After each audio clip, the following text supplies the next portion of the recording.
వివాదాల్లో మీ పేరు వినపడకపోవడం కూడా మా మీడియా కొంచెం నిరుత్సాహం కలిగించే విషయం. నా అదృష్టం రవి గారు, మీరు ఆ విధంగా భావించటం.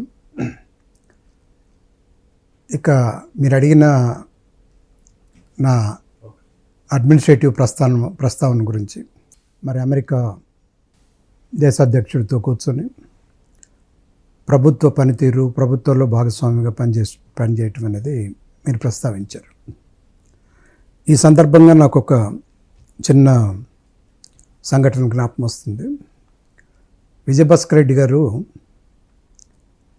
చీఫ్ మినిస్టర్గా ఉన్నప్పుడు, దాని తర్వాత తెలుగుదేశం మళ్ళీ సెకండ్ టర్మ్ రావటం,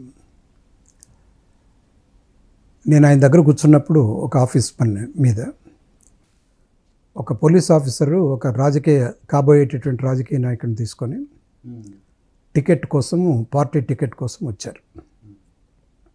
నాకు అర్థం కాని విషయం ఏంటంటే,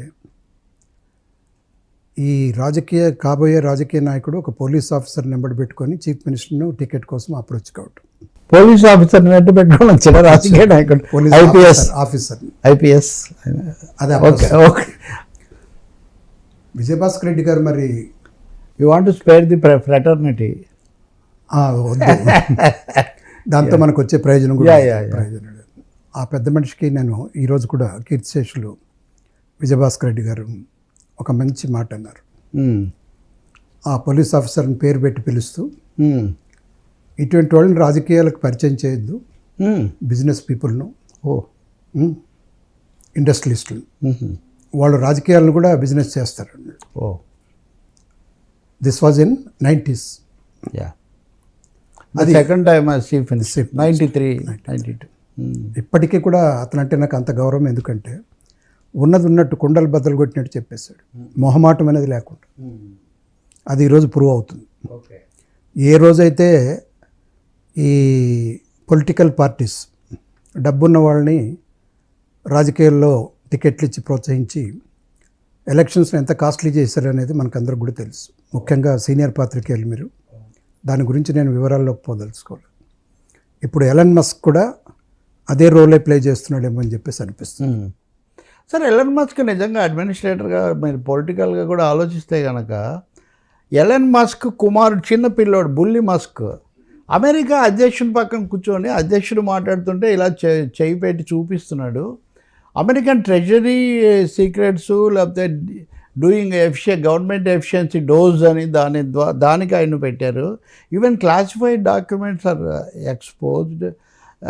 this dividing line between private and public administration ఇది చెరిగిపోతుంది అనుకోవాలా?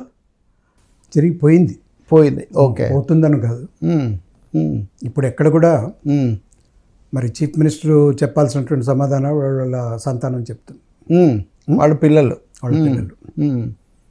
వాళ్ళు చేయాల్సిన పనులు వీళ్ళు చేస్తున్నారు. ఇప్పుడు ఓవర్లాప్ ఎలా అయిందంటే, సో ఇది సింబాలిక్. ఇప్పుడు రాజకీయ నాయకుడు ఆఫీసర్ పని చేద్దాం అనుకుంటున్నాడు, ఆఫీసరు రాజకీయ నాయకుడు పని చేద్దాం అనుకుంటున్నాడు.